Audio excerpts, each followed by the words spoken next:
Ang init! Reklamo ni Grace sa labas ng mansyon na kinatatayuan niya ngayon. Nag-doorbell ulit siya at mas lalong nakaramdam ng inis nang maalala niya kung bakit siya naroon sa labas ng isang mansyon na pagtatrabahuhan niya dapat. "You're being unfair, Daddy," himutok niya sa ama. Napataas naman ang kilay nito. "Grace, anak, hindi na ako bumabata. Tumatanda na ako. If I always give in to your every whim, you won't learn. Hindi matutuwa ang mami mo sa ganito. Ayos lang naman na dumedepende ka sa amin. Pero hindi lahat na makakasalamuha mo ay mabubuti ang hangarin, anak. Kaya makinig ka. Mula ngayon limitado na ang laman ng cards mo. Kung gusto mo madagdagan yun, kailangan mong pagtrabahuhan. Bukas ang kumpanya para sa'yo." "But I don't want to work yet. I am still enjoying my life now." Napabuntong hininga na lamang ang kanyang ama sa kanyang katwiran. "My decision is final, Grace. You're already 26. Magdesisyon ka kung ano talaga ang gusto mo sa buhay. Susuportahan naman kita. Wag lang to palagi ka nalang nasa party at minsan nalang kitang madatnan dito sa bahay." Lumabi lang si Grace nang hihinang umupo sa sofa. Tuluyan siyang iniwan ng ama at pumasok na ito sa kumpanya. "Oh, tama na yan. Hinay-hinay sa pag-inom. The night is still young and you're already drunk?" Nakangising saway ng kaibigan na si Eloise. Sa tabi nito ay ang naiiling na si Natasha. Nasa isang bar sila ngayon. Niyaya niya ang kanyang dalawang kaibigan para samahan siya sa kamiserablehan ng buhay niya. "Your father is right. Hindi sa ginajudge ka namin dahil wala kang trabaho ngayon. Pero don't you think it's time for you to be independent? Try not to be dependent on your father always. Kasi katulad ng sabi ni Tito, hindi sa lahat ng oras kasama natin sila." Saad ni Natasha sa katinunggaang alak na hawak. Napabuntong hininga naman siya.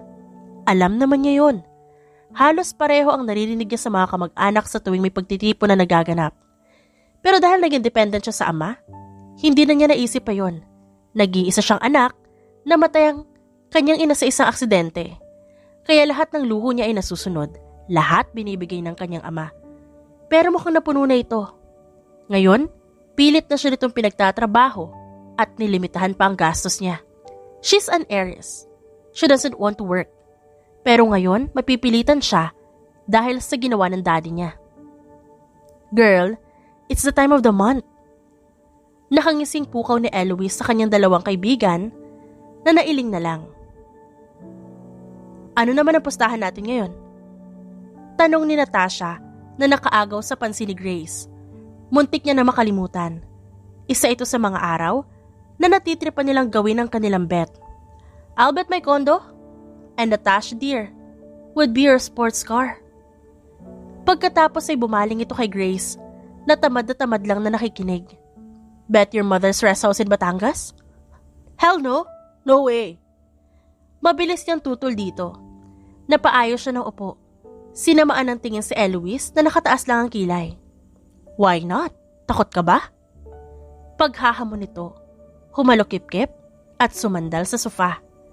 Tinaas niya ang kanyang noo at napangisi. "I'm not. Ayoko lang na idamay ang pag-aari ni mama." "But that's yours already. Pwede mong gawin kahit ano gusto mong gawin doon, right?" Katwiran pa nito, kaya umiling naman siya. "No!" Final na sagot niya. Ngumisi naman si Eloise na binaling ang tingin kay Natasha.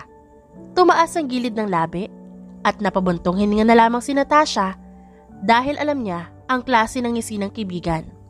Kahit kasi si Grace ay walang magagawa. Isa yon sa kanilang rule kapag nasa bet. Bawal tumanggi. The only way out is to prove yourself and win. Kaya kahit labag man sa loob, natagpuan na lang ni Grace ang sarili sa labas ng bahay na yon. "Sandali naman, kung maka-doorbell akala mo kung anong emergency." Sita ng babae at nagbukas ang gate. Palihim siyang napairap. Hilaw ng ngumiti. Ako po si Grace, ang bagong kasambahay." Hindi niya inalis ang ngiti kahit pa nakakaramdam na siya ng irita dahil pinagpapawisan na siya. Nandito siya sa isang eksklusibong subdivision sa kung saang lupalop siya pinadala ng kaibigan na si Natasha na may pag-aari ng isang maid agency. Basta na lang siyang ibinaba kanina nito doon pagkatapos ay iniwan siya. Kasambahay lang pala. Umingos ito, pumasok naman siya. Napataas ang kilay niya sa inasta ng babae. Matapos ay pinagbastan siya nito mula ulo hanggang paa. Suot niya ay pantalon na simpleng puting V-neck shirt, courtesy of her friend. Kahit na gustong gusto niyang suotin, ay ang mga mamahalin niyang damit ay pinagbawalan siya nito. Sumunod ka sa akin at bawal ang lalampa-lampa dito ah. May pagbabanta ito, saka siya tinalikuran. Nang makarating sa kusina, ay ipinakilala sa kanya ang ibang kasambahay na makakasama niya doon. Ang nagbukas sa'yo ng gate kanina si Shirley. Ito naman si Micah na makakasama mo sa isang kwarto. Manang na lang itawag mo sa akin. Madali lang naman ang trabaho dito. Malaki ang sahod, di ka nalugi. Sana magtagal ka dito ha. Paliwanag ng mayordoma, tumangulang siya. Huminga ng malalim at nagdarasal na magdilang anghel ito. Ano ba yan, Grace? Pang ilang plato na ba yan nababasag mo? Sigaw ni Shirley sa kanya. Sa likuran nito ay ang mayordoma ng bahay. Nag-iwas na lamang siya ng tingin at tinungo ang walis sa di kalayuan para magligpit ng mga basag niyang plato na hinugasan niya kanina.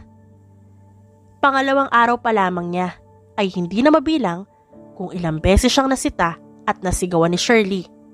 Yun yung babaeng nagbukas ng gate nung pumasok siya sa bahay na to. Kung pwede ka lamang ibalik sa agency mo, ibinalik na kita. Kulang ang sinasahod mo para mabayaran yung mga nababasag mo. Ang mayordoma ang nagsabi niyon habang naiiling. Dismayadong nakatingin sa kanya. Pasimple siyang umirap sa kabumulong. I can't even buy this whole damn house. May sinasabi ka? Nakataas ang kilay na tanong ni Shirley. Wala, ang sabi ko ang pangit mo ngayon. Saad niya na makita ang kulay rainbow nitong suot na dress. Pagkatapos ay tinalikuran niya ito para maitapon ng mga bubog. Aba, at ikaw na babae ka? Nang gagalaiting sigaw ni Shirley habang palabas siya ng kusina. Napabuntong hininga si Grace nang maupo sa kanyang quarters. Inirapan niya lang ang kasama niya na kuryosong nakatingin sa kanya. Alam mo, ang ganda mo talaga. Makinis pa. Hindi akalain na isa kang katulong. Bakit? Kapag katulong ba, kailangan na katulad ni Shirley na pangit at ang sama na ugali? Pabalang niyang sagot bago ibinagsak ang katawan sa kama. Hindi naman sa ganun, pero kasi ang hirap lang paniwalaan lalo na't parang wala ka namang alam sa gawaing bahay. Napangiwi ito. Masama ang tingin na nilingon niya si Micah. Marunong ako. Laban niya dito at tinalikuran ng babae na napangusulang sa sagot niya. Lahat ng kasama nila sa bahay ay saksi kung paano kumilos si Grace na kahit 2 araw pa lang, nakikita nilang wala itong natapos sa trabaho dahil palaging pumapalpak at sinasalo na lang na ibang katulong para matapos. Kinabukasan, nautusan siya maglinis sa mga kwarto sa taas kasama si Shirley na iniirapan lang siya. Nang makarating sa unang kwarto, nalilinisan ay itinuro nito sa kanya ang mga dapat gawin. Pagkatapos, ay pinandilatan siya ng mata bago iniwan at nagtanggal ng mga kortina. Napasigaw siya nang dumulas ang paa niya sa sahig ng banyo habang kinukuha ang basura na naroon. Ano nangyayari? Kinakabahang tanong ni Shirley. Nanlaki ang mga mata nito na makitang nakasalampak sa sahig. Ano na namang katangahan yung ginawa mo? Nanlaki ang kanyang mga mata sa tinawag nito sa kanya. Kahit masakit ang balakang niya, pinilit niyang tumayo. Sumusobra ka na ah. Wala kang karapatan na tawagin akong tanga. Kasalanan ko ba madulas yung sahig? Naiinis na sagot niya. Mabilis itong tinalikuran at iniwan doon. Napamaang na lang si Shirley, habang si Grace ay nagpatuloy sa paglabas. Dahil na kayo kung nagdadabog, ay hindi niya napansin ang lalaki, dahilan para mabunggo siya. Napasinghap siya sa impact, akala niya ibabagsak siya sa sahig. Mabuti na lang at mabilis siyang nasalo ng lalaki. Nang mabawi, ay naiinis siyang umayos ng tayo. Di ka ba marunong tumingin sa daan? Napapikit siya sa pagsigaw nang biglang sumakit ulit ang kanyang balakang. Hindi niya na hinintay pang sumagot ito. Sinagi niya pa ang katawan nito saka nagmamadali umalis doon. Napailing na lang ang lalaki, hindi nakapagsalita pa sa inasta nito, na ngayon niya lang nakita. Hindi niya ipagkakailang na tulala siya sa mukha nito. Kahit na ni minsan, hindi siya nito binalingan. Sir Lincoln! Gulat na tawag ng kalalabas lang na si Shirley. Tinaasan niya lang ito ng kilay. Ang sabi po ni Manang, mamaya pa po kayo uuwi. Hindi pa po tapos linisin yung kwarto niyo. I'll be in my office then. Matapos ay tumalikod na siya dito, tumuloy sa opisina na nandito rin sa kanyang bahay. Oh, tapos na kayo maglinis? Tanong ni Manang kay Grace na makita siya nito. At bakit hawak mo yung balakang mo? Bumaba ang tingin nito sa masakit niyang balakang. Hindi pa po. Nadulas ho kasi ako. Sobrang sakit, Manang. Naiiyak na sumbong niya. Napailing naman ng mayordoma na nilapitan siya at pilit itinatago ang pagtawa. Hay naku, ikaw talagang bata ka. Halika't hihilutin natin yan. Ba't ba ang lampa mo? Napanguso na lamang siya. Bilis na, nandiyan ang sir mo. Magluluto pa ako ng tanghalian. Nauna na ito sa kwarto niya. Ang sir na nandito is, as in yung owner po nitong mansyon? Nakangiwing tanong niya. Padapa siyang nahiga sa kama. Oo, umakyat nga yun, hindi mo ba siya nakasalubong? Nagsimula na itong hilutin ng kanyang balakang. Napaisip naman si Grace, hanggang sa napasapo siya sa noo. Marahil ang sinasabi nitong amo nila, iyong nakabungguan niya kanina. Mariin siyang napapikit. At mukhang hindi maganda ang first impression niya sa kanilang amo. Matapos ang dinner ay nanatili si Grace sa garden. Nakatingala sa kalangitan na puno ng bituin. Yun ang paboritong gawain nilang mag-ina nun. Napangiwi siya at kunwaring inaabot ng bituin na ang lakas ng kislap. Hi, Mom. Bulong niya saka pumikit. Mabilis siyang napadilat ng may tumikim. Binalingan niya ito. Napakunot ang noon niya nang hindi ito maaninag dahil sa dilim. Sino ka? I should be the one asking that. Napasinghap si Grace sa lamig ng boses nito. Napayakap siya sa sarili at bahagyang napaatras. Magpakita ka nga. Huwag kang duwag at magtago sa dilim. Hamon niya dito. Kalaunan ay nagpakita ito. Bahagyang nanlaki ang kanyang mata nang makita ang mukha ng lalaki. Nakangisi at nasa loob ng bulsa ang dalawang kamay. Humalukip-kip siya dito, nakataas ang noo. Tumikim siya. Ito ang lalaki na kabungguan niya kanina at kailangan niya makisama. Huminga siya ng malalim. Ikaw ba ang amo dito? Tumaas ang sulok ng labi ng lalaki. Amused pa ito sa pinapakitang kilos ni Grace. What do you think? Well, I don't want to think. She blurted out. Nadistract kasi siya nang bigla itong maglakad palapit sa kanya. You are saying? Mapanuyan itong sabi. Nakataas ang gilid ng labi. Ba't ka ba lumalapit? Lumayo ka nga. Iniharang niya sa dibdib niya ang mga kamay. Ngumisilang ito, saka inilapit ang mukha sa kanya na nakangisi. Nanlaki ang mga mata niya sa ginawa nito. Naduduling na siya sa sobrang lapit ng mukha nila. Papatirin niya sana ito nang mabilis na hawakan ng lalaki ang kanyang tuhod. Napasinghap siya. Nanlaki ang mga mata na gumapang pa ang kamay nito papunta sa likod ng tuhod niya kaya nawalan siya ng balanse. Umikot naman ang isang kamay ng lalaki sa kanyang likod. Napahawak siya sa matigas nitong braso. Nagkatinginan silang dalawa. Bumaba ang tingin ng lalaki sa kanyang labi kaya napaatras ang kanyang ulo. Cute. Saad nito bago siya binitawan. Napaayos naman siya ng tayo. Hindi ako aso o tuta para tawagin mong cute. Singhal niya at mabilis na tinalikuran nito. Napahawak siya sa magkabilang pisngi na tumakbo pabalik ng kanyang silid. Wala na nagawa pa si Lincoln, kundi tanawin na lang ang dalaga. Paalisa na siya na makita niya itong nakatingala sa langit. Wala siyang balak na guluhin ang dalaga, pero hindi niya namalayan na naglalakad na pala siya palapit dito. Napabalik ang ulirat niya nang tumunog ang kanyang telepono. What? Bungad niya dito. Anong what ka dyan? Nasaan ka na? Kanina pa kami naghihintay dito. Sabi mo on the way ka na. Napapikit siya. Nakalimutan niyang paalis pala siya at papunta sa kanyang mga kaibigan. I'm on my way, Creed. Sagot na lamang niya at lumabas para pumunta sa kanyang sasakyan. Kanina pa yung on the way na yan ah. Reklamo pa nito. Shut up. Ibinaba niya na ang tawag, saka nagmaneho paalis. Kinaumagahan, palingalinga si Grace sa paligid nang makita siya ni Manang. Anong ginagawa mo dyan? Napaayos siya ng tayo at tumikim. Wala ho. Ano pa pala yung lilinisan ko ngayon? Nakangiwing tanong niya.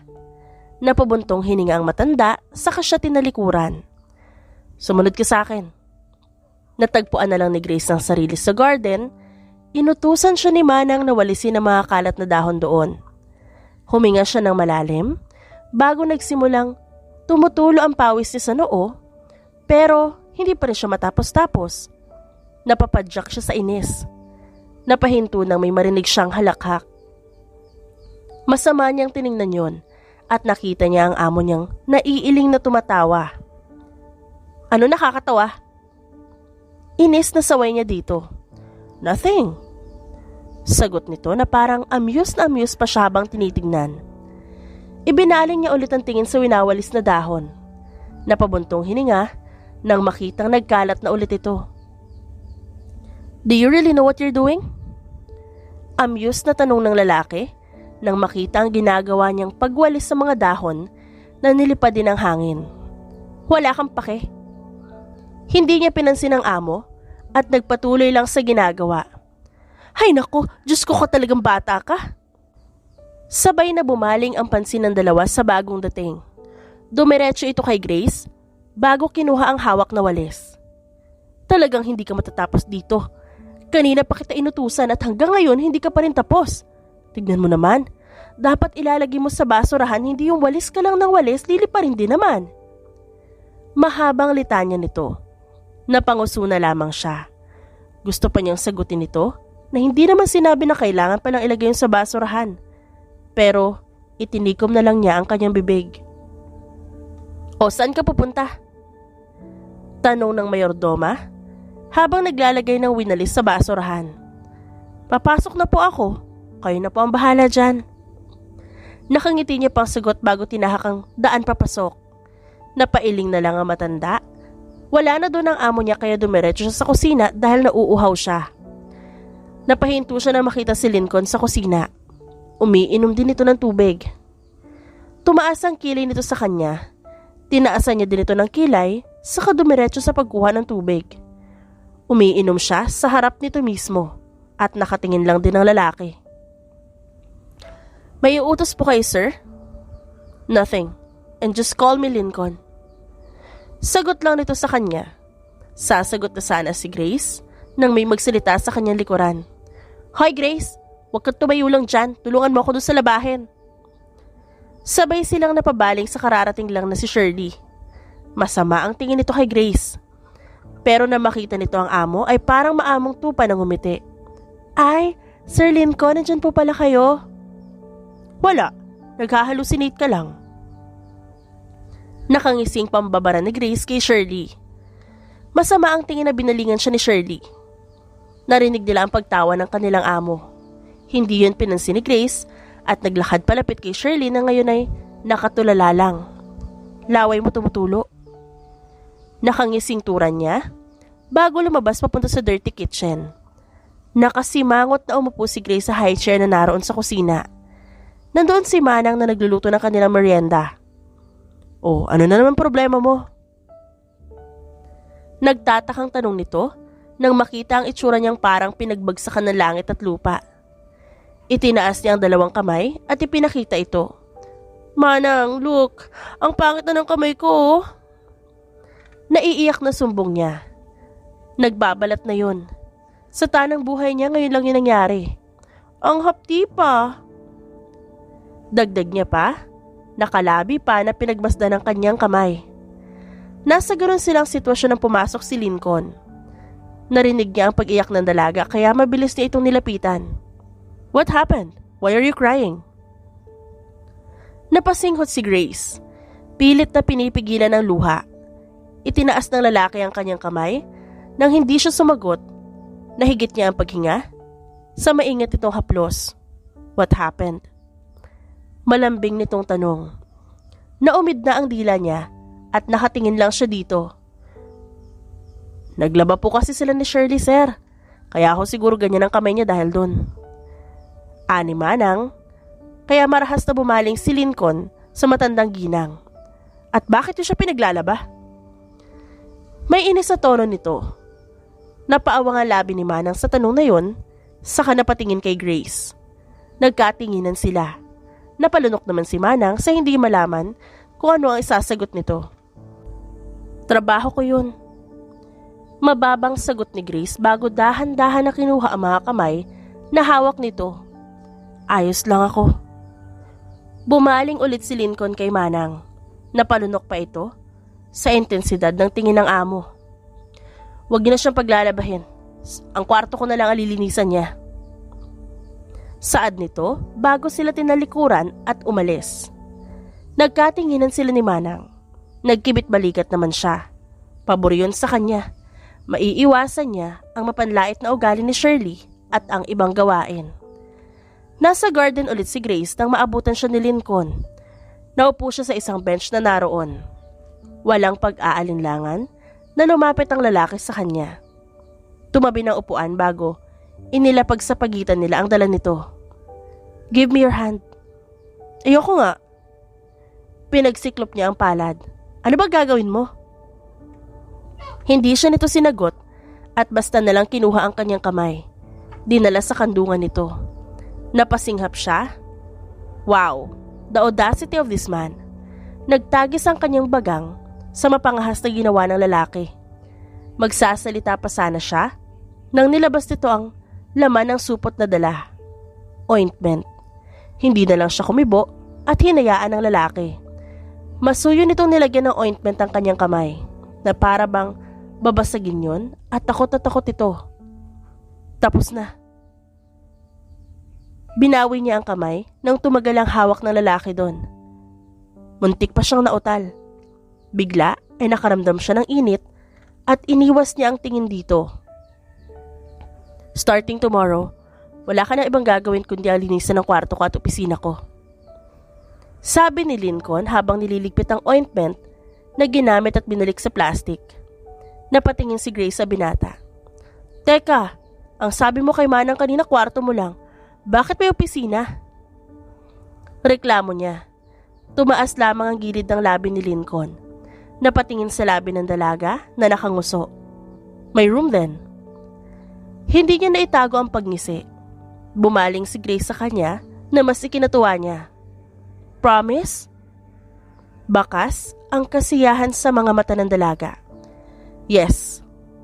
Nakangisi pa ring sagot ni Lincoln at nakatingin sa mukha ng dalaga. Masayang tumango si Grace. Tumayo saka nagpaalam na matutulog na.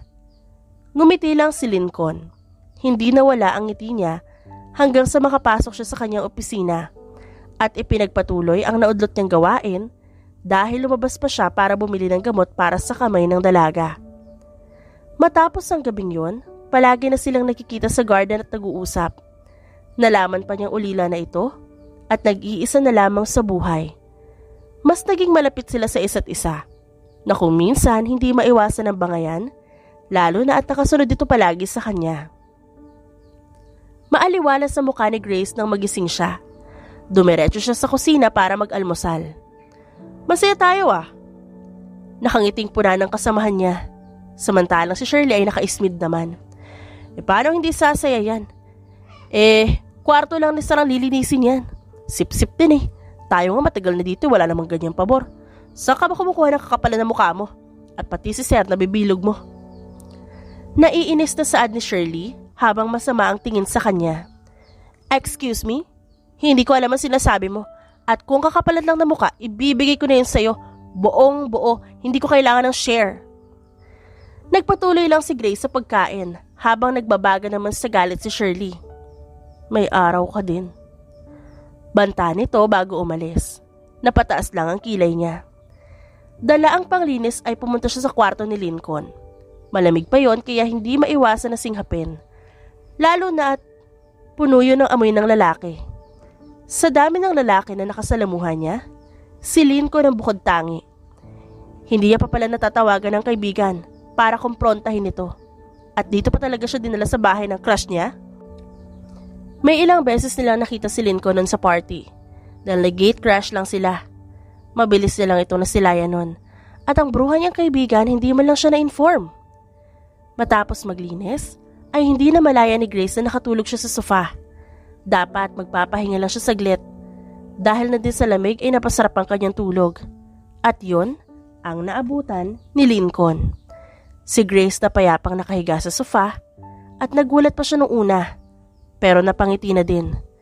Dahan-dahan niyang inilipat ang dalaga sa kanyang kama. Hinaplos ang ulo nito at inayos ang tumabing na buhok sa mukha nito. Nakontento na siyang pagmasdan ng dalaga. Hindi niya namalayan hanggang sa magising ito. Napamulat si Grace. Napabalikwas ng upo nang makita ang nakangiting mukha ni Lincoln na bumungad sa kanya.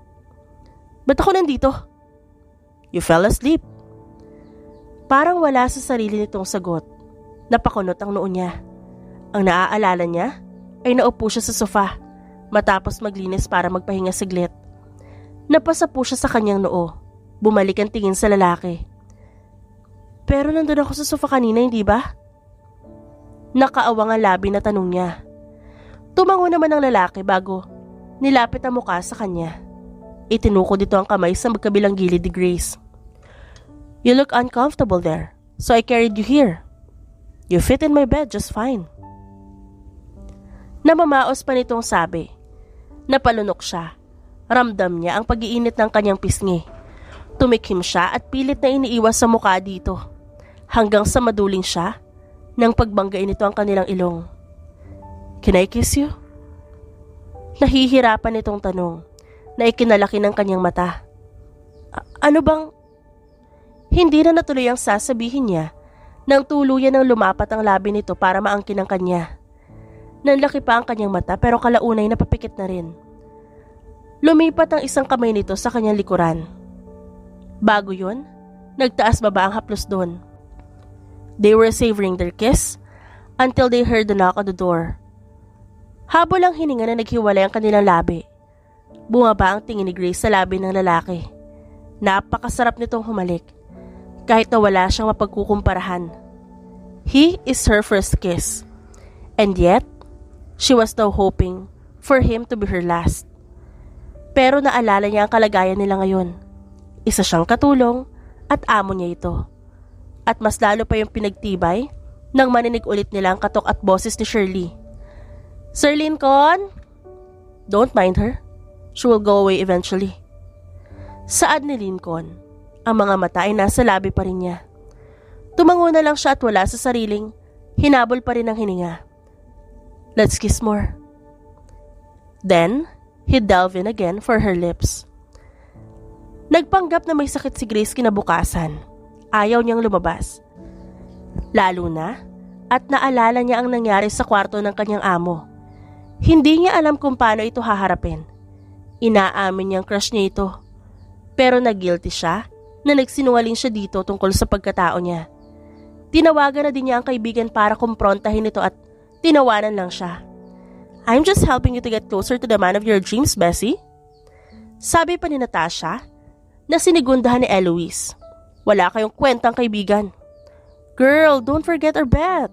Wala kaming pakaalam kung tuloy ka na mahulog kay Montifalco. Our bet is still on. Don't forget, your mother's rest house is on the line here."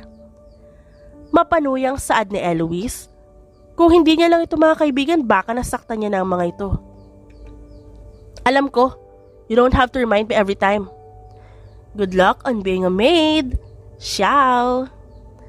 Hindi lumabas ng kwarto si Grace. Nagpasalamat na lang siya at dinalhan siya ng pagkain ni Micah. Napakunot noo si Grace ang pagbalik nito. Napapakamot sa ulo itong lumapit sa kanya. "Kailangan mo lumipat ng kwarto." May pag-aalinlangan na sabi nito. Kaya tumaas ang kilay niya. "Bakit hindi na lang ikaw?" Napakamot ito sa muka. Sinimulan nang ligpitin ang kanyang mga gamit. "Hoy, ano ginagawa mo? Bitawan mo yan. Hindi ako lilipat ng kwarto. Ayos naman tayo dito ah. Ayaw mo ako kasama sa kwarto dito? Ayaw din naman kitang kasama." Hindi ito sumagot. Wala na siyang nagawa. Natagpuan niya na lang ang sariling mag-isa sa malawak na kwarto. Napabuntong hininga siya at umupo sa kama. Hindi ito may kukumpara sa kwarto niya. Sa kwarto nila ni Micah. Pero sapat na yun para sa kanyang privacy. Mas malaki yun at may aircon na. Pinigil niya ang ngiti. Hindi na rin masama. Napaigtad siya nang may kumatok. Tumikim siya saka nagsalita. Pasok. And she regretted it immediately the moment Lincoln stepped in. Iniiwasan nga niya ito. Ito naman ang lumapit. She composed herself. Napahalukip-kip siya. Nanlaki ang mga mata niya nang dire-diretso ang lakad nito palapit sa kanya. May sakit ka daw? Kaagad nitong tanong, kasabay ng paglapat ng palad nito sa kanyang noo. Okay lang ako. Okay lang naman ako. Pumiyok siya nang lumipat halos ang kamay nito sa kanyang leeg. Maayos na ang pakiramdam mo? Malambing nitong tanong. Saka naupo sa kanyang tabi. Napalunok siya. Tumikhim at bahagyang umisod. Pero humarang lang ang kamay nito. Hinapit siya ng lalaki sa bewang at napasinghap ng paglingon niya ay gahibla na lang ang pagitan ng kanilang labi. You made me worried. Iniwan ko ang meeting nang malaman kong hindi maganda ang pakiramdam mo. Sa sobrang lapit, naamoy niya ang mint nitong hininga. Inilayo niya ang mukha dito. At paano mo naman nalaman? As far as I know, hindi ako gusto ng mga tao dito. Napairap siya. Napangiti naman ang lalaki. Ako gusto kita. Direktang sabi nito na ikinalaki ng mga mata niya. Nang tingnan niya ang lalaki, seryoso ito. Lasing ka ba? Namamanghang tanong niya. Napahawak sa kamay nitong nasa bewang niya. Tanghaling tapat, Gracie. Sa tingin mo maglalasing ako? Parang lasing nitong sagot at napatingin pa sa kanyang labi. May iba siyang naramdaman nang tawagan siya nito sa kanyang pangalan. Maliban sa mga magulang niya, wala siyang pinahihintulutan na tumawag sa kanya noon. Pero nang banggitin nito, parang may kakaiba. Tuluyan na nga ba siyang nahulog dito? At hindi na lang basta crush? Matapos umamin ng nararamdaman si Lincoln, ay nagpaalam itong liligawan siya. Nalaman din niya na si Lincoln ang nag-utos na ilipat siya sa kwarto para daw maiwasan na makahawas sa mga kasama niya. Palagi nang ipinapakita ni Lincoln ang pagkagusto nito sa kanya at hindi niya maiwasan na mapangiti na lamang. 2 linggo ang nakaraan nang magulat siya nang yayain siya ng lalaki para mamasyal. Nag-aalinlangan pa siya dahil baka may makakilala sa kanya. Pero nang sabihin nitong ipinasara nito ang isang mall para malaya sila makagalaw at makapamasyal, ay napanganga na lang siya. Ilang ulit niya yung nirequest sa ama dati, pero hindi siya pinagbigyan. Ngayon matutupad dahil may isang Lincoln sa buhay niya. Wow, hindi pa rin ako makapaniwala na kaya mo ipasara ang mall. Para lang tayo yun nandito. Natatawang sambit niya. Ngumiti na lamang si Lincoln at iginiya siya sa isang kainan. Sobrang saya ni Grace. Walang pagsidlan ang nararamdaman niya. Sanay siya sa lahat ng marangyang bagay. Pero iba pala kapag ang kasama mo ang nagpapatibok ng puso mo. Napangiti siya habang nakatingin kay Lincoln. Naglalakad sila, tapos na silang mag-shopping at ang sunod nilang pupuntahan ay ang arcade na nadaanan nila kanina. Sobrang dami mong pinamili. Magtataka sila manang yan. Nakanguso niyang sabi. Ngumisgi lang naman si Lincoln. Put it in my room then, and wear it whenever we go out, para hindi ka mag-alala. Napatingin siya dito at napatango. Mas lalo niya itong nagugustuhan. She can even hear her heart beating for him. Nang makarating sila sa arcade, mabilis na nilapitan niya ang mga stuffed toy. Kung may gusto man siya doon, yun ang mga stuffed toys na sobrang cute. You like stuffed toys? Nakangiting tumango si Grace. Hindi man lang nilingon ng lalaki na ikinatawa nito. Okay then, what do you want? Mabilis niyang itinuro ang pagong. Tumango si Lincoln at mabilis naman itong kinuha yon. Wow, ang galing. Paano mo nakuha? Samantalang ako ilang beses pa bago makuha yon. Ikaw biglaan agad? Ngumisi lang si Lincoln at pinagsiklop ang kanilang kamay. Matapos sa arcade ay nagpasya na silang umuwi. Nang makarating sa parking ay masaya pa sila nag-uusap nang makarinig ng putok. Napasigaw si Grace. Naging alerto naman si Lincoln. Pareho silang nagtago sa likod ng kotse. Sa hindi kalayuan ay ang sasakyan ng binata. "We need to get closer to my car. We're safe there." Napatakip lang sa magkabilang tenga si Grace. Nanginginig sa takot nang sunod-sunod ang putok ng baril sa kung nasan sila. Napamura naman si Lincoln bago inilabas ang telepono at may tinawagan. "Where the fuck are you? Hindi ba sinabi ko magbantay kayo?" Bulyaw nito sa kausap. Napatingin lang si Grace sa binata. "Everything will be okay." Wala siyang naintindihan. Tuluyan na siyang napaiyak na ikinabahala ng lalaki. "Shh, everything will be okay." Niyakap siya ni Lincoln hanggang sa nawala na ang mga putok. May lumapit din na tao at kinausap ang binata. Dahil nanghihina, kinarga ni Lincoln ang babae. Namumutla ito.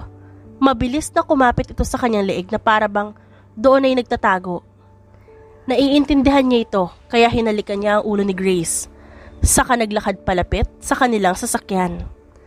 "Take that fucker down. How dare him? Launch an attack when I'm with my woman?" Bungad ni Lincoln sa mga tauhan at nasa opisina niya sila ngayon. Kasama ang dalawa pang kaibigan na si Creed at Marcos. Iniwan niyang tulog ang dalaga sa kwarto nito. Ramdam niya ang takot nito kanina at hindi niya mapapatawad ang sino man na gumawa nun. "They already know your weakness. Anong plano mo?" Seryosong tanong ni Marcos. Nagtagis ang kanyang bagang at naikuyom ang kamay na nasa lamesa. "Kill him." "Yeah, come on, let's go." Nangangati na ang kamay kong pumatay ngayon.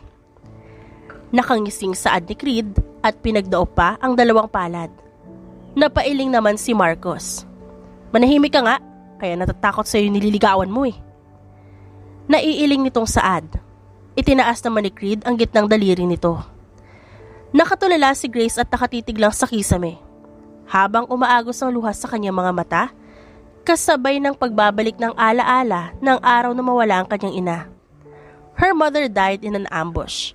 Pauwi galing sa pamamasyal, ay hinarangan sila ng mga bandido at napatay ang kanyang ina.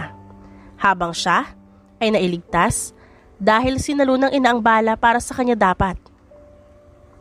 "Everything will be fine, anak." Anang kanyang ina na nakayakap sa kanya. Matapos noon ay namalayan na lang niya nasa ospital sila at yakap niya ang amang umiiyak. Tumalikod siya at niyakap ang pagong na napanalunan ni Lincoln para sa kanya. Nasa ganoon siyang posisyon nang maabutan ni Lincoln. Umupo ito sa gilid niya at hinaplos ang kanyang ulo. "I'm sorry sa nangyari kanina. Hindi na ulit mangyayari yon." Paninigurado nito. Hindi siya kumibo at pumikit na lamang. Mas lalo siyang napapikit. Ramdam ni Grace ang pag-aalala at pagsusumamos sa boses ng lalaki nang tawagin nito ang pangalan niya. Huminga siya ng malalim. Saka umupo ng maayos at hinarap ito. Umangat ang kamay ni Lincoln para punasan ang kanyang luha. Nagbukas sara ang kanyang bibig. Hindi niya alam ang sasabihin. Hinawakan ng lalaki ang kamay niya habang ang kanang kamay nito ay nasa pisngi niya. "I know. I understand. You don't have to say it." Anito sa kahinalikan ng kanyang noo. Matapos ang araw na yon, hindi na muling nabanggit pa ang kung anumang nangyari. Pinili ni Grace na kalimutan yon. Ayaw na niyang maalala pa. Ayaw niyang bumalik pa sa nakaraan. Hindi yon gugustuhin ng kanyang ina. Sa mga panahong nahirapan sila ng kanyang ama, na bumangon sa pagkawala ng kanyang ina, na kinailangan siyang dalhin sa iba't ibang psychologist at psychiatrist para gumaling ang trauma niya, kaya natuto siyang dumepende sa ama at nagkaroon ng pagkawala ng direksyon sa buhay. Bumalik sila sa dati na parang walang putukan na nangyari. Minsan ay pinagluluto siya ni Lincoln o kaya ay dinadala sa rest house ito sa Tagaytay, suot ang mga pinamili nila. "Masaya ka ba?" Malambing na tanong ng binata sa kanya. Nakayakap ito mula sa likod niya habang nakatanaw sila sa tanawin mula sa veranda ng kwarto. "Oo naman, sobrang saya." Nakangiting sagot niya. Nilingon nito at kaagad na inabot ang labi ni Lincoln para sa isang halik. Naglilinis si Grace ng bathtub sa kwarto ni Lincoln nang dumating si Shirley. Masama agad ang tingin nito sa kanya. "Senyorita, pinabababa kayo ni Sir Lincoln para magmerienda."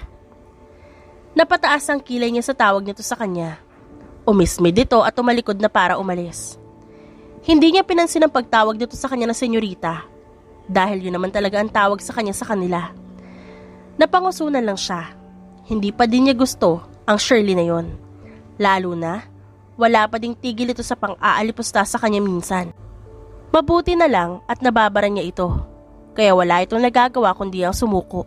Subukan lang nito, ipapasisante niya ito kay Lincoln. Napangiti siya sa naisip. Maganda din yon kung yun ang gagawin niya para walang sumisira sa araw niya. Why is my baby smiling so widely? Napangiti siya at sinalubong ng yakap si Lincoln. Humiwalay siya dito, pinaghila naman siya nito ng upuan. Naisip ko lang na utusan kita si Santehin si Shirley, pero wag na lang pala. Bahala siyang mainis sa akin. Nakangisi niyang sagot at sumubo pa ng cupcake. Nailing na lang si Lincoln at nakangiting pinagmamasdan siya. Dumampi ang daliri ni Lincoln sa gilid ng labi niya para alisin ang icing doon. Napanguso na lang siya nang isubod ng lalaki ang daliri na idinampi sa labi niya kanina. "At saka nga pala, huwag mo na akong tawagin baby, hindi pa tayo no?" Inirapan niya ito. Natawa na lang ang lalaki at inabot sa kanyang juice na agad niya namang tinanggap. "Di sagutin mo na ako." Nakangising saad nito. Uminom din sa juice na ininuman niya. Nanlaki ang mga mata niya at inagaw yon. Pero inilayo lang yun ng lalaki. Indirect kiss yon. Kahit ilang beses silang naghalikan, ay nakakaramdam pa rin siya ng pag-iinit ng pisngi. "Fine." Naiinis na sambit niya. Napahinto sa pagtawa ang lalaki. Napatingin siya dito at sumubo. "What did you say?" "Fine, I said fine." "Again?" Halos bulong nitong tanong, kaya napakunot naman ang noo niya. "Ang alin?" "You said fine." Tumango siya, kumagat ulit. "Ano ngayon?" Tanong niya. Nanlaki ang mata niya. Nabuko na ba siya? Alam na ba nito ang pagkatao niya? Bigla siyang kinabahan. Nataranta siya. Pero nang tumayo si Lincoln at hawakan ang kamay niya, nahinto ang pag-iisip niya. "Tayo na? Girlfriend na kita?" Hindi makapaniwalang tanong ni Lincoln. Bakas ang sobrang saya sa mukha nito. Napahinga siya ng malalim. Yun pala ang ibig sabihin nito. Tumango siya at muli sanang kakagat sa cupcake nang nauna na doon ang labi ni Lincoln. Siniil siya nito ng halik kaya napatingkayad siya. Hinapit siya nito sa magkabilang bewang. Halos karga na siya nito. Ipinalibot niya ang dalawang kamay sa liig ng lalaki at mas lumalim ang halikan nila. "I'm so happy." Malawak ang ngiti ni Lincoln. "Kung ganon, mag-thank you ka." Nakangiting sabi niya dito. Tumawa lang ang kanyang nobyo at siniil siya muli ng halik. Mula nang sinagot niya ito ay halos hindi na humiwalay sa kanyang binata. Patago pa itong pumapasok sa kanyang kwarto para na mahalikan siya. Ipinakiusap niyang ilihim muna ang kanilang relasyon. Baka hindi lang masamang tingin ang magawa ni Shirley sa kanya. "For you." Napalingon si Grace nang may lumitaw na bungkus ng bulaklak sa kanyang harapan. "Thank you." Nakangiti niyang tanggap dito. Tumingkayad para halikan sa labi ang nobyo na agad namang nakaalalay sa bewang niya. Napatigil lang sila nang may tumikhim. Pareho silang napabaling sa bagong dating. Parehong habol ang hininga, nakahalukip-kip ang dalawang lalaki habang ang isa naman ay nakangisi. Napatikim siya at umayos ng tayo. Si Lincoln naman ay dumaos-dos ang kamay sa bewang niya at hinarap ang bagong dating. "Hindi kami na-inform na may mukbang palang nangyayari dito." Sabi ng nakangisi bago lumapit sa kanila at kumuha ng donut na naroon sa mesa na kinakain niya kanina. Nag-init ang magkabilang pisngi ni Grace. Mas tumindi pa yon nang hindi na alis ang tingin ng isang lalaki sa kanya. "You look familiar," sabi nito, kaya napasinghap siya. Naaalala niya ang lalaki. pero hindi na lang siya kumibo. Why are you here anyway? Seryosong tanong ni Lincoln. Nagtaas ng kamay si Creed na parang tinawag na isang teacher para sumagot. Kasi po, di ba ngayong araw ang hunting natin? Sabay subo sa kinakain nito. Napatingin naman si Grace sa katabi at napakunot ang noo. May lakad ka? I'm sorry, I forgot to tell you. Mawawala ako ng isang linggo at may kailangan akong gawin para din to sa atin. Masuyong sagot ni Lincoln. Ramdam niya ang haplos nito sa kanyang bewang. By the way, these are my friends, Marcos Santillan and Creed Mondragon. Pagpapakilala ni Lincoln, itinaas ni Creed ang kamay sa kanya samantalang tumangulang si Marcos. Nag-usap pa ang mga ito hanggang sa napabuntong hininga siya. Nagkatinginan ng dalawang lalaki na naroon. Nagkibit balikat sabay na umalis para bigyan ng privacy ang dalawa.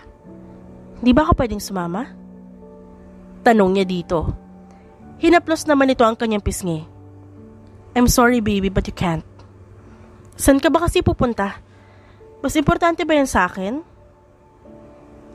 Napanguso siya. Kinagat ang ibabang labi. Lumalabas na naman ang pagka-spoiled brat niya.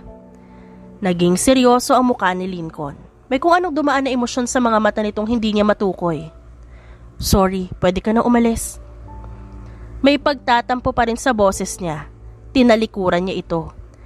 Naramdaman niya ang yakap ni Lincoln mula sa likod at napapikit siya. Hinalikan nito ang kanyang ulo at balikat bago ipinatong ang baba doon. I love you. Bulong nito sa tenga niya. Nahigit niya naman ang kanyang paghinga sa sinabi nito. I love you, Gracie. Dugtong pa nito. May taong naghahanap kay sir at kailangan daw makausap. Bungad ni Micah sa kanya nang makababa siya ng hagdan. Bit-bit pa ang mga panglinis dahil katatapos lang niyang maglinis sa kwarto ni Lincoln. Tumaas ang kilay niya. Aware na ang mga tao ngayon sa mansyon kung anong relasyon meron sila ni Lincoln. Gustuhin man ito na wag na siyang magtrabaho, hindi siya pumayag. Kaya, nagbili na lang ang lalaki na wag siyang pahihirapan sa gawain. Dahil kapag nalaman nito, ay mananagot mismo sa kanyang nobyo. Sino naman? Si Ma'am Stephanie, ang dating nobya ni Sir. Nakataas noong singit ni Shirley. Sa likod nito ay ang babaeng sinasabi nito. Lumapit siya kay Micah at inabot dito ang hawak niyang panlinis na agad naman itong kinuha. Pinapasok mo? Nakakunot ang noong tanong niya kay Shirley na nakangisi. Bakit hindi? Dati siyang nobya ni Sir at magkakaanak na sila. Pagmamayabang nito at ngumisi sa kanya. Nanlaki ang mga mata niya. Doon lang lumipat ang tingin niya sa babaeng may umbok ang tiyan. Napalunok siya, huminga ng malalim, saka humalukip-kip. At paano naman kami makakasiguro na anak talaga ni Lincoln? Nakataas ang kilay na tanong niya kaya napasinghap si Stephanie. Anak namin ni Lincoln to at wala ka magagawa. Kailangan ko siyang pakausap para pag-usapan namin ang arrangement namin sa baby. She gritted her teeth, composing herself not to burst in front of these people. Wala dito ang hinahanap mo. Bumalik ka na lang sa ibang araw. Akmang tatalikod siya na magsalita ito. Dito namin hihintayin si Lincoln. Malayo pa ang binyahe ko. At kawawa naman ang baby ko kung hindi siya makikinabang sa pag-aari ng kanyang ama. Haplos ang siya nito bago inilibot ang tingin sa kabuuan ng bahay. Napataas ang kilay niya. Humarap ulit dito. Anong ipinapunto mo? Bakas ang inis sa boses niya. Napangisi si Stephanie. Dito kami tutuloy. Siguro naman sa dami ng kwarto ng mansyon na to pwedeng-pwede. Nilingon nito si Shirley na agad naman napaayos ng tayo at malapad ang ngiti. Oo naman, Ma'am Stephanie. Siguradong matutuwa si Sir Lincoln at magkakaanak na kayo. Wala nang nagawa pa si Grace at hinayaan niya na lang. At baka kung ano pang mangyari sa bata at siya pang masisi. Napairap na lang si Grace nang maabutan si Stephanie na nasa pool area. At may nakahain na iba't ibang pagkain sa mesa nito at pinapagalitan nito si Micah na nakayuko. Mabilis siyang lumapit doon. Napatingin naman ang dalawa sa kanya. Excuse me, wala kang karapatan na singhalan ng pagalitan si Micah. Bakit hindi na lang ikaw ang kumuha kung Hindi ka din naman makukontento sa binibigay sa'yo, di ba? Bakas ang inis na sinabi niya at parang maamong tupa na tumiklop si Stephanie. Gusto lang naman namin ni baby ng fruits eh. Masama na bang manghingi ng pagkain ngayon? Paawa nito sa kanya. Nilingon niya si Micah na nakayuko pa rin. Umalis ka na, Micah. Ako nang bahala dito. Napatingin naman ito sa kanya. Ayos lang ako. Ako na dito. Micah! May pagbabanta sa boses niya at napaigtad naman ang huli. Bakit mo ba siya pinapaalis? Are you going to attend to my needs? Nakataas ang kilay na tanong ni Stephanie habang sumisip-sip ng juice. Masama lang ang tingin niya dito. Paiba-iba ito na ugali. Minsan paawa at ngayon naman ingrata. Sino ka ba para pag-alayan ng atensyon? Nakataas ang kilay na tanong niya. Ngumisi ito. The mother of Lincoln's child. Sigurado ka bang kay Lincoln talaga yan? Mapanuyan niya itong tiningnan at nginisihan. Nawala ang isi sa labi nito at napalitan ng inis. Oo, wala kang alam dahil hindi mo pa kilala ang nobyo mo. Hindi mo alam kung gaano niya ako kamahal at gaano niya ako gusto magkaroon ng anak. Kaya sa oras na malaman niyang nagdadalang tao ako, sigurado akong iiwan ka niya. Ilang beses na nagpaulit-ulit yun sa isip ni Grace, kaya hindi niya napigilan na tawagan ng nobyo. Wala pang isang linggo pero gusto niya nang bumalik ito para malinawan. Ilang ring pang nagdaan, walang sumasagot. Tinawagan niya ulit ito at sa pagkakataong ito may sumagot na. Pero gano'n na lang ang gulat niya nang marinig ang putukan sa kabilang linya. Hey, is everything okay? Bungad ng nobyo habang nakikipagpalitan ng bala sa kalaban. Anong nangyayari, Lincoln? Nag-aalalang tanong niya. Napamura naman si Lincoln at nagtago sa likod ng container. Baby, I'll call you later. Matapos ibinaba na nito ang tawag. Napatanga na lang si Grace sa hawak na telepono. Nawala ang nobyo sa kabilang linya. Sa sobrang pag-aalala, hindi niya namalaya na nawalan siya ng malay at bumagsak sa kama. Samantala, kinasa naman ni Lincoln ng baril at nagpaputok. Shit! Mura niya at napatingin sa daplistang bala sa kanyang kabilang braso. Nilingon ng mga kaibigan na nagpapalitan ng bala. Nagkatinginan silang tatlo. Nagkaintindihan at sabay-sabay na lumabas sa pinagtataguan para sumugod. Isa-isang bumagsak ang mga kalaban hanggang sa marating nila ang pangalawang palapag kung nasaan ang amo ng mga ito. Well, look what we have here. Nakangising sabi ng lalaking prenteng nakaupo sa swivel chair nito. Nagtatagis ang bagang niyang. Lumapit dito bago itinututok ang hawak na baril. This is your last warning, Madrigal. Give up already. Humalakak lang si Madrigal. Itinaas ito ang dalawang kamay sa ere. I'm not doing anything, Montefalco. Hindi ako ang kalaban dito. Mali ka na napasukang lungga. Kaya huling warning ito para sa iyo at sa mga kaibigan mo. Umalis kayo dito at wala nang babalik pa kung gusto niyo pang manatiling buhay. Hindi mo ako matatakot. Nakatutok pa rin dito ang kanyang baril. Ngumisi naman ang lalaki. Hindi kita tinatakot, Montefalco. Nagsasabi lang ako ng totoo. Hindi ako may kagagawan ng nangyari sa mall mo. Hindi ako ganun kaduming kalaban na idadamay ang taong mahal mo sa buhay. Kung ganun, sino? Nag-echo ang tanong na yun sa loob ng silid. Lumapit siya dito at hinampas ang lamesa sa harap nito. Ngumiti lang ang lalaki at umiling. Bud, we have to go. This place is already surrounded by his men. It's not him. Napalingon siya kay Marcos. Inilingan siya nito. Makinig ka sa kaibigan mo, umalis na kayo. Palalagpasin ko ang pagpasok niyo sa teritoryo ko. Pero sa oras na magtagpo pa ang landas natin, hindi ko may papangako magiging mabait pa ako. Paanong mali ang impormasyong nakuha nyo? Matigas na tanong ni Lincoln sa tauhan. Nakayuko ang mga ito. Pasensya na boss, hindi namin namalayan na napasok pala tayo ng kalaban. Pero wag po kayo mag-alala, hawak na po namin siya at pinapaamin na ngayon. You know the punishment of being an idiot in this field.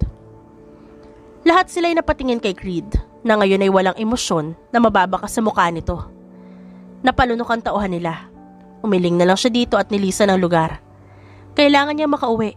Wala siyang balak na sagutin ang tawag ng nobya. Pero sa pag-aalalang may emergency ay sinagot niya ito. Wala siyang balak na pag-alalahanin nito, kaya binagtas niya ang daan patungo sa sasakyan at nagmaneho. Nang makarating sa mansyon, ay nagtaka siya. Lalo na nang makita ang dating nobya na prenteng nakaupo sa sofa ng kanyang sala. Mabilis itong tumayo nang makita siya. Hindi niya inaasahan ang pagyakap nito sa kanya, kaya hindi siya nakailag pa. Sakto ang pagbaba naman ni Grace. Nanlaki ang matang, mabilis na napahiwalay siya kay Stephanie. "Baby." Lumapit siya kay Grace at akmang hahalik na umiwas ito habang nakataas ang kilay. Napatikim siya. Nakontento na lang sa paghawak sa bewang ng nobya at pasimpleng humalik sa gilid ng noo nito. "Lincoln, we need to talk." Singit ni Stephanie. Doon niya lang napansin na may umbukan siya nito. "Wala na tayong dapat pag-usapan. At anong ginagawa mo sa pamamahay ko?" Lumabi ang babae. Hinaplos nito ang maumbok na tiyan. "This is why we need to talk." Tumingin ito kay Grace. Alone, in private. Tumaas ang kilay ni Grace, humiwalay kay Lincoln. "Sa kitchen lang ako." Iniwan ni Grace ang dalawa. Kahit papigilan siya ng nobyo niya ay hindi siya nagpapigil.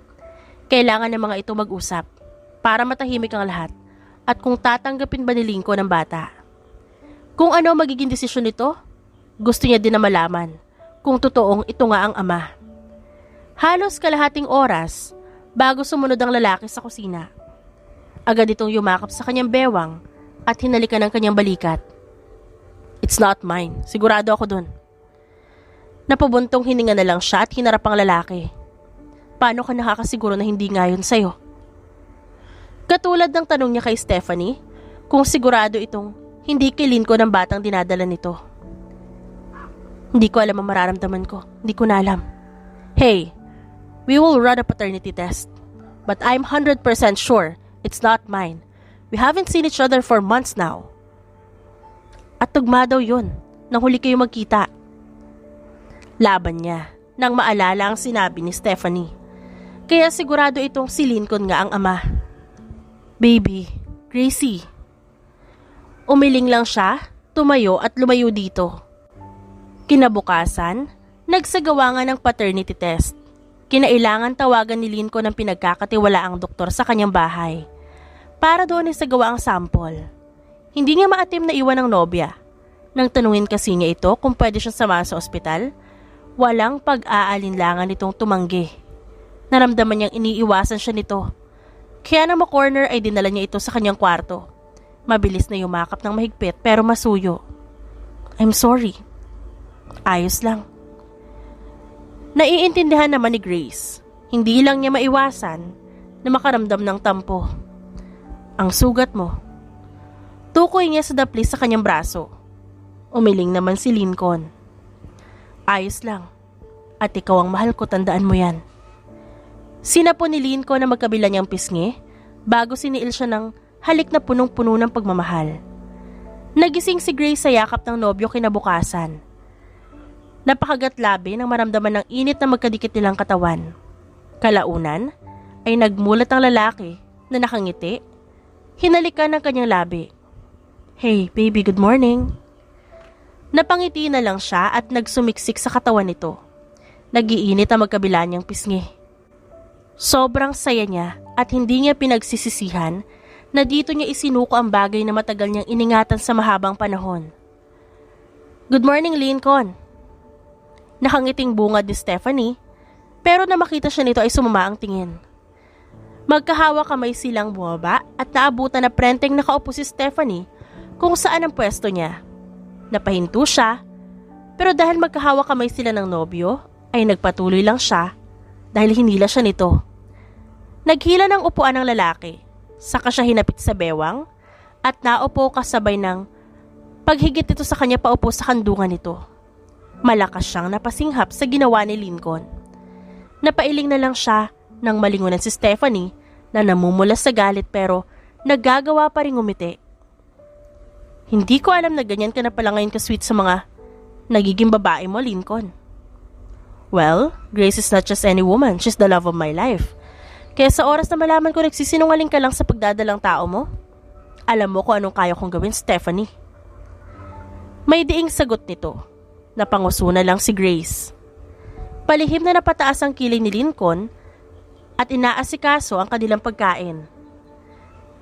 Masama lang ang tingin ni Stephanie sa kanila. Isang plato ang gamit nila at sinusubuan lang siya ng nobyo na ikinakangiti niya naman. May problema ba? Nagtatakang tanong ni Grace sa nobyo na halatang problemado. Nilapitan niya ito at hinawakan ang braso. Umiling lang ang nobyo, saka yumakap sa kanya. Gumanti siya ng yakap at tinapik ang likod nito. Konting problema lang sa kumpanya pero maayos din to. Tumango na lamang siya at hinayaan na ang nobyo saka nagpaalam para kuhanan ng merienda. Nang makarating sa kusina ay nandun si Stephanie. Kumakain ng ice cream na nakakalahati na nito. Napakulot naman ang kanyang noo samantalang nakangisi lang ito. Let me guess, may problema ngayon si Lincoln. Hindi niya ito pinansin at pinagpatuloy lang ang ginagawang sandwich. And sad to say, hindi niya sasabihin sa'yo kasi hindi ka naman importante. Doon siya marahas na napalingon dito. Hindi naman naalis ang ngisi nito. Kung wala kang matinong sasabihin, manahimik ka na lang. Nagtatagis ang bagang nasabi niya. Hindi mo pa kasi kilala ang taong pinayagan mo pumasok sa buhay mo, Grace. Ako, kilalang kilala ko na siya. Ang pagkatao niya, lahat ng sikreto niyang hindi niya masabi-sabi sa'yo. Dahil sigurado akong iiwan mo siya. Ako, hindi ko siya iiwan. Hindi namin siya iiwan ng anak namin. Shut up! Nagtatagis ang bagang na masama ang tingin niya dito. Natamaan siya sa sinabi nito na hindi niya naman talaga ganun kakilala pa ang nobyo. Shut your damn mouth! Hindi niya napigilan ang pagiging maldita. Hindi siya papatalo dito. Wala akong pakialam sa mga sinasabi mo. Mahal namin ang isa't isa at yun ang mahalaga. Sapat ba ang pagmamahal mo para hindi mo siya iwan sa oras na malaman mo ang tunay niyang pagkatao? Mapanuyang sabi nito, nakataas pa ang kilay. Stephanie! Dumagundong sa kabahayan ang boses ni Lincoln na kararating lang. Sabay pa silang napalingon dito sa gulat. Oh, Lincoln! Kumakain ako ng ice cream. Gustong gusto ni baby eh. Si Stephanie na parang hindi natinag sa malamig na tingin ng lalaki. Nakatulala lang si Grace. Gulat pa rin sa nangyari.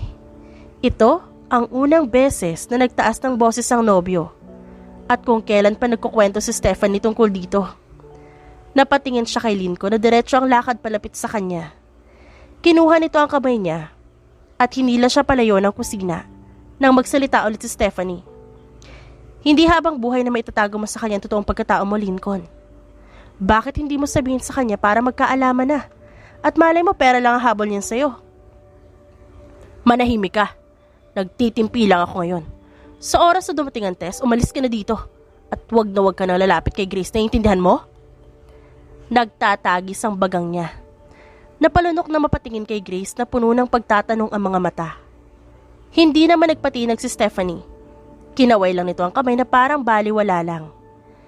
Nang makarating sa kwarto, magtatanong na sana si Grace nang tumunog ang telepono ni Lincoln.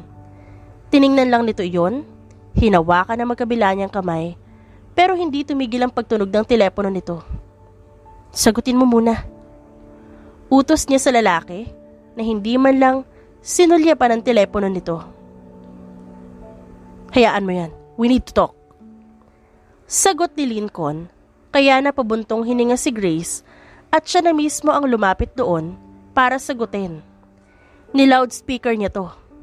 At pareho silang nagulat nang marinig ang boses ni Creed sa kabilang linya.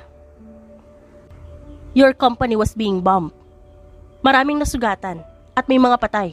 You need to come here now. The enemy retaliate without us knowing.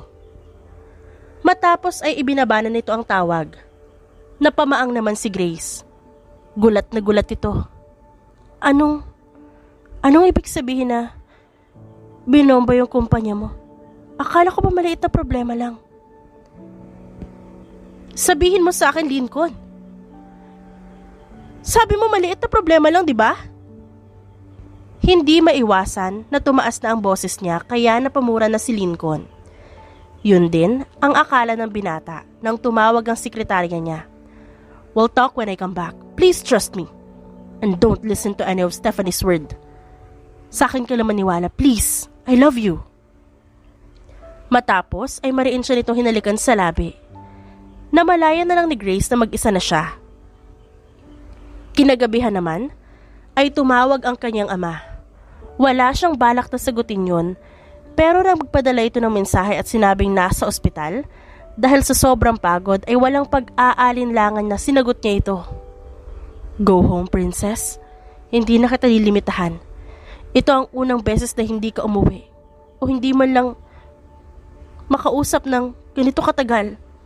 Wala na akong pakialam kung anong gusto mong gawin sa buhay. Basta umuwi ka lang, anak. Please, Gracie, come home."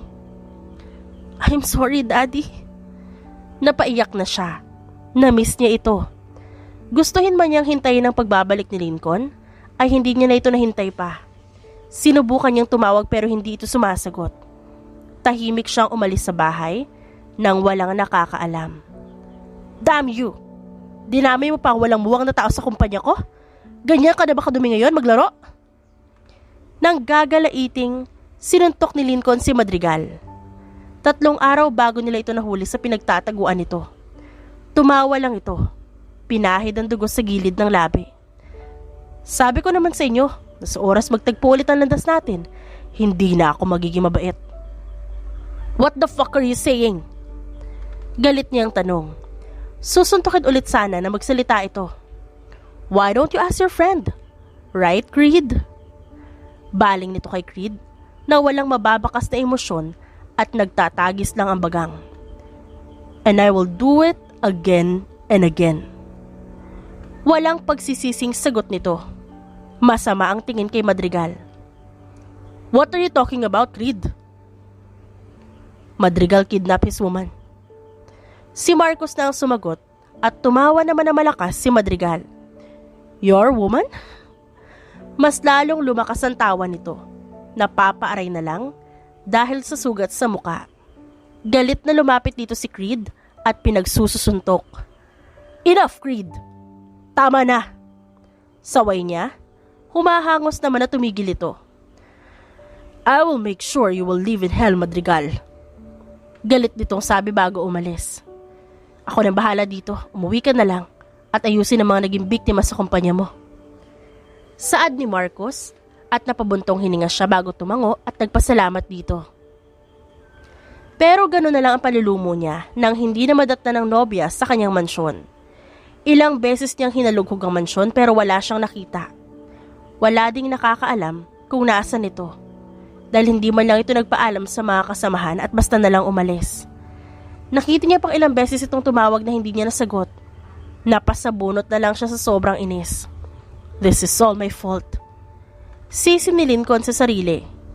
Ilang buwan na pero hindi pa niya nakikita ang nobya.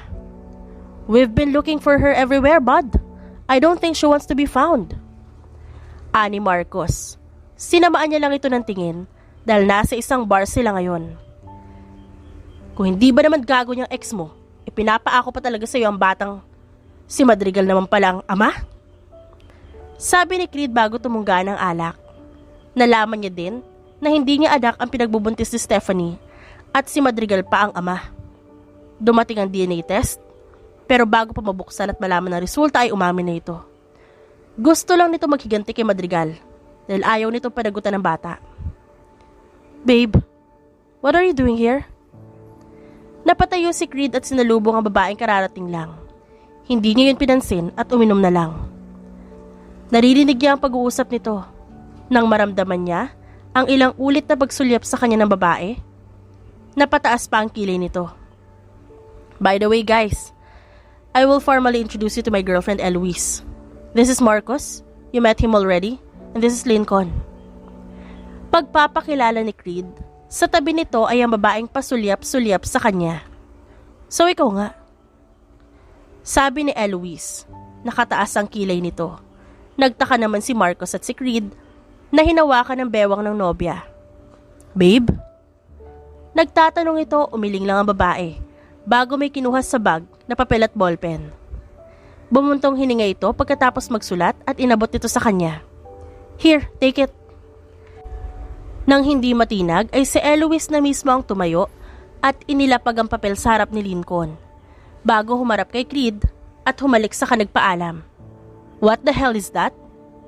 Inis na tanong ni Creed kay Lincoln na nakatulala sa hawak na papel. Doon ay nakasulat ang address ni Grace at may note pa. Better brace yourself, Montefalco. Kilala niya ang girlfriend mo? Hindi makapaniwalang tanong ni Creed. Nasa likod niya na ito ngayon at nakikiosyoso sa nakasulat sa papel. Walang sinayang na oras si Lincoln. Agad niyang pinuntahan ang address. Hindi niya pinansin kung gaano kaprestihiyoso ang subdivision na makarating siya. Hindi siya kaagad pinapasok ng guard on duty. Kaano-ano niyo si Ma'am Grace Martinez? I'm her boyfriend and I need to see her. Tumango naman ang gwardya at may tinawagan sa telepono. Huminga siya ng malalim. Kinakabahan, wala siyang kasiguraduhan habang papunta sa address na ibinigay ng nobya ni Creed. Pero nang banggitin nito ang pangalan ng girlfriend niya ay nabuhayan siya ng loob. Marahil ay dito ang bagong trabaho ni Grace at nakilala si Eloise. Pinapasok siya ng gwardya at sinamahan pa hanggang sa makarating sa malapalasyong bahay. Mas malaki pa sa mansyon niya at kitang-kita ang karangyaan sa gate pa lang. Boyfriend ho kayo ni Senyorita Grace? Tanong ng kasambahay na nag-aabang sa kanya sa gate. Napalunok naman siya. Yes. Halos bulong ang sagot niya habang iginigiya siya nito sa loob. Napanganga siya sa lawak nun. Malayo pa ang mismong entrance ng bahay at ilang minuto bago sila makarating. Nadaanan pa nila ang garden sa kanan at ang fountain sa kaliwa, karugtong nun ng swimming pool at may mga puno na nakapalibot sa lugar. Maraming tanong sa isipan ni Lincoln. Sino ba ang girlfriend niya? Bakit tinatawag itong senyorita? At nasagot ang lahat ng tanong niya. Nang pagpasok nila ay saktong pagbaba ng 2 tao mula sa hagdan. Don Joaquin, may bisita po ang senyorita. Pagbibigay alam ng kasambahay, sabay na patigil ang mag-ama at tumingin sa ibaba. Napaawang ang labi ni Grace. Ang ama naman niya ay napakunot ang noo na tumingin sa kanya. And who you might be? Maotoridad na tanong ni Don Joaquin at napalunok naman si Lincoln. Kilala niya ang matanda dahil kilalang tao ito, mapaligal man o sa illegal na negosyo. I'm Lincoln Montefalco Jr., sir. Napataas ang kilay ng Don. Napalingon sa anak na naiiyak. Siya ba? Tanong nito. Napalabi lang ang dalaga. Bumaba sila at naupo sa sofa. Si Grace naman ay nanatiling nakatayo sa gilid nito, habang si Lincoln ay hindi inalis ang tingin kay Grace. Nakairap ito sa kanya na bahagya niya ikinatawa. So Mr. Montefalco, anong kailangan mo sa anak ko? Napaayos naman ang tayo si Lincoln. Napatingin sa Don. Hindi na siya nagulat nang tawagin itong anak si Grace. Malaki ang pagkakahawig ng dalawa. Hindi siya natinag sa intensidad ng tingin nito na para siyang kakatayin. Saksi ang Don sa pinagdaanan ng anak nito nakaraang buwan, na kinailangan pa niyang tawagan ng mga kaibigan nito. Dahil umuwi nga ito, pero ilang araw, mula noon ay basta na lang ito nagkulong sa kwarto. At ngayon, malalaman niyang may nobyo pala ito, kung kailan ayos na ang anak niya. I'm her boyfriend, sir, and I'm here to talk to her and explain. Explain what exactly? As far as I know, walang nobyo ang unika iha ko. Nailagay ni Lincoln ang 2 kamay sa likod na parang sundalo at pinapangaralan na nakakataas. Dad. Mahinang bulong ni Grace. Sinamaan lang siya nito ng tingin. Shut it, Gracie. Akala mo ba hindi ko malalaman na ang lalaking ito ang dahilan ng pag-iyak at pagbumukmuk mo? Nanlaki ang mga mata ni Grace. Mabilis na pinigilan ng ama sa kung ano pang sasabihin nito. Napapadyak siya. Si Lincoln naman ay napaiwas ng tingin at pilit na tinatago ang galak sa puso. Dati naman eh. Nasa garden si Grace at Lincoln. Hinayaan sila ng Don na makapag-usap. Humalokip-kip si Grace, nakashorts ito at kitang-kita ang mahahabang binti na makinis. Napalunok si Lincoln. Samantalang si Grace ay masama ang tingin sa kanya. Ano pang kailangan mo sa akin? Inis na tanong niya dito. Napaayos naman na upo ang binata. Baby, wag mo ako mababy-baby. Tapos na tayo, ano pa gusto mo? Tapos? Ikaw ang nang iwan, Grace. Bumalik ako ng bahay, wala ka na. Ikaw pa ang galit ngayon? Tumiklop naman si Lincoln, lumapit sa kanya at hinawakan ang kanyang kamay. No, alam kong hindi tayo maayos na umalis ako. Pero sinabi ko naman sa'yo na mahal kita. At mahal pa rin kita. Hindi nawala yun kahit ilang buwan kang nawala. Matagal kitang hinanap. Hindi ko alam na dito ka lang pala. Na dito lang kita makikita. Umingos lang ang dalaga. Kumusta ang anak niya ni Stephanie?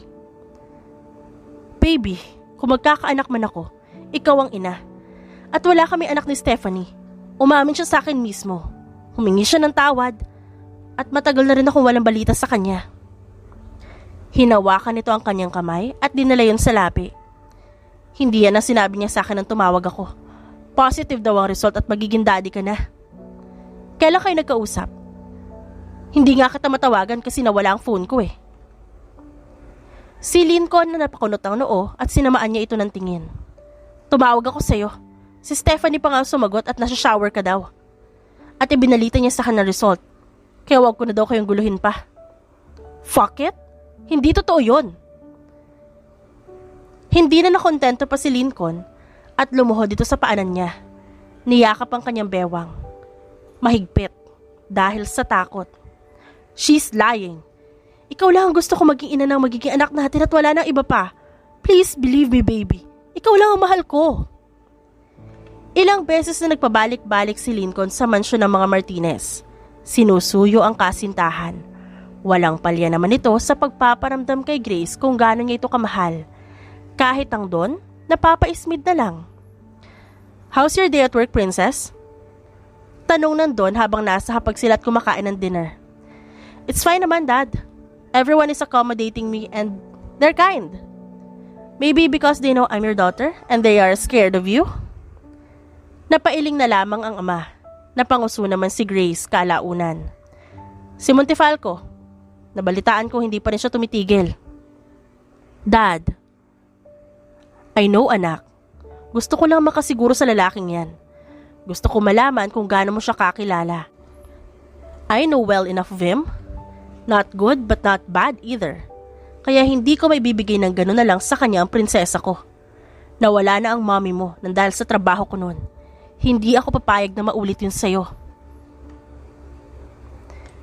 May sinabi pala sa akin si Daddy.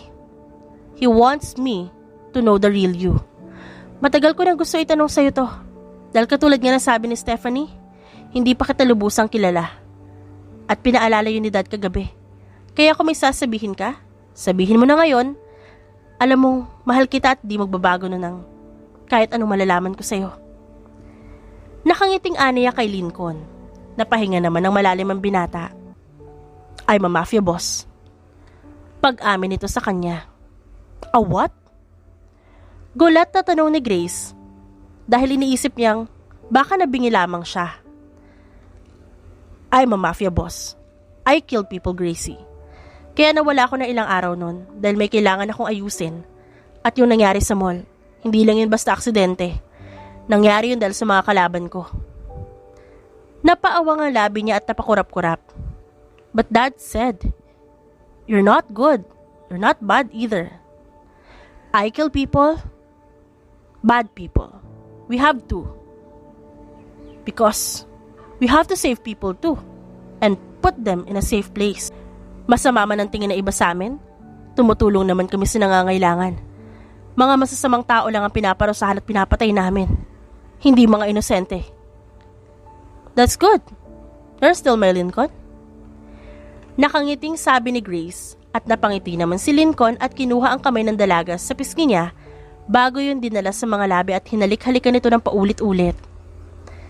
I love you so much. Congratulations to the newlywed. Anunsyo ng pare, saka pumailan lang ang palakpakan at pagbati sa kanilang dalawa. Humarap si Lincoln sa ngayong asawa niyang si Grace. May Mrs. Montefalco. Natawa naman si Grace bago ilagay ang dalawang kamay sa balikat ng asawa. Yes, Mr. Montefalco? Siniil niya ng halik ang asawa at walang pakialam sa mga taong nakatingin sa kanila. Hindi naging madali ang lahat para maikasal sila. Ilang panunuyo pa ang ginawa nila sa ama ni Grace bago ito sumang-ayon. Sa kondisyon nitong sa bahay nang doon sila mananatili kahit pakasal na sila, para na rin may kasama ito at masigurong ligtas ang anak sa anumang kapahamakan. Ilang taon man ang lumipas, hindi nabawasan ang pagmamahalan ng dalawa. Inaamin din ni Grace kung bakit siya napadpad sa bahay ni Lincoln noon. At natawa lang ang asawa niya at nagpasalamat pa nga ang mga ito sa mga kaibigan. "Daddy, are we going to see my little sister na?" Masayang tanong ng kanyang anak na lalaki. "Yes, Lazarus. May kita mo na ang kapatid mo." Kasalukuyang nasa delivery room ang asawa. Hindi niya maiwasang mag-alala. Tinapik lang ng Don ang balikat niya at tumango ito. "Magiging maayos lang ang mag-ina mo. At kung ganyan ka pala katakot, wag mo nang buntisin ang anak ko, maawa ka sa sarili mo. Palagi kang hinihimatay kapag nalalaman mo manganganak na ang asawa mo eh." Tumatawang sabi nito sa kanya kaya napasimangot naman siya.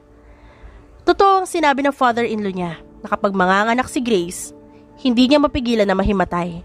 Katulad kanina, nang tawagin siya ng asawa dahil pumutok na ang panubigan nito, nauna pa siyang himatayin, mabuti na lamang at nandoon ang Don para madala sa hospital si Grace. Ganon din ang nangyari sa panganay nila. Hindi niya alam kung ba't ganon na lang ang nangyayari sa kanya. No matter how much he braced himself for it to happen, ganon pa din ang nangyayari. Na hindi niya matanggap dahil sa pangaasar na natatanggap niya. Kung hindi dahil pakiramdam niya, ay wala siyang kwenta. Nagising ang asawa niya kaya nilapitan niya ito habang hawak ang bunso nila. Nakangiti si Grace, bakas pa dito ang pagod. "Hey baby, how are you feeling?" Malambing na tanong niya bago inihiga sa tabi nito ang kanilang munting anghel. "Ikaw dapat ang tanungin ko niyan. Ayos ka lang ba?" May bahid ng pangaasar na sambit nito. "Gumagaya ka na sa tatay mong bully?" Natawa si Grace at malambing na tinignan ng anak. "Kamukha mo na naman." Napanguso ito at sumulyap sa kanya. "Then we'll make another one. Yung kamukha mo na." "Wag na no, baka himatayin ka na naman dyan." Kalaunan ay pumasok ang Don kasama si Lazarus na mabilis na lumapit sa ina. Sinilip ang kanyang kapatid na payapang natutulog. "She's so cute." Nagulat sila nang umiyak si Lazarus. Suminghot ito at hinawakan ang munting kamay ng kapatid. "She's like a doll in Emma's dollhouse, mommy." Tukoy nito sa anak ng kanyang kaibigan. Natawa na lamang sila. Akala nila kung ano na. Habang nagtatawanan, nakatingin lang sila mag-asawa. Lumapit ang Don para kargahin ang baby, habang si Lazarus ay sumunod sa lolo na naupo sa sofa para makita pa ang kapatid. Si Lincoln naman ay lumapit sa kanya. Pumwesto sa gilid niya at inabot ang kanyang kamay. "Thank you baby, for everything. I love you so much. Kayo na mga anak natin." Naiiyak na natatawa naman si Grace. Hinawakan ng pisngi ng asawa. "I know. Palagi mo sinasabi na mahal mo kami. And no, thank you. Thank you kasi mula na makita kita at makilala, nagkaroon ng direksyon ng buhay ko. Nagpursige ako matuto. Mas na-appreciate ko ang mga bagay-bagay. Mas gusto ko na lang na mahalin kayo ng mga bata. At mahal na mahal din kita, Lincoln. Kayo ni Lazarus at Talia." Madamdaming pahayag ni Grace sa kasiniil ng halik si Lincoln. Natawa na lang silang pareho nang pilit na pumagitna ang panganay sa kanila at humalik din kay Grace. Hindi perpekto ang naging relasyon nila. Nalaman ni Grace ang totoong pagkatao ni Lincoln. Natakot man noong una but she overcame it. Mahal niya ang lalaki at hindi niya ma-imagine kung sa iba niya yung naramdaman. Naging responsable na siya. Magastos pa rin pero pinagtatrabahuhan niya naman ngayon. Kahit pa spoiled siya sa asawa, hindi niya hinahayaan na sumobra siya. Dahil sa buhay, mas maganda kung may limitasyon. Lahat ng sobra ay hindi maganda, bagay man o tao. Because in every action, there's a consequence.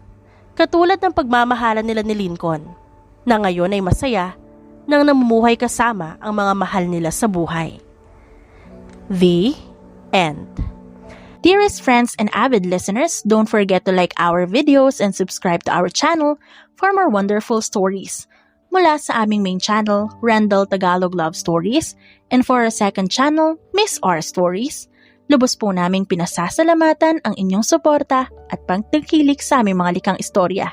Ingat po kayong lahat and have a good day everyone. Paalam!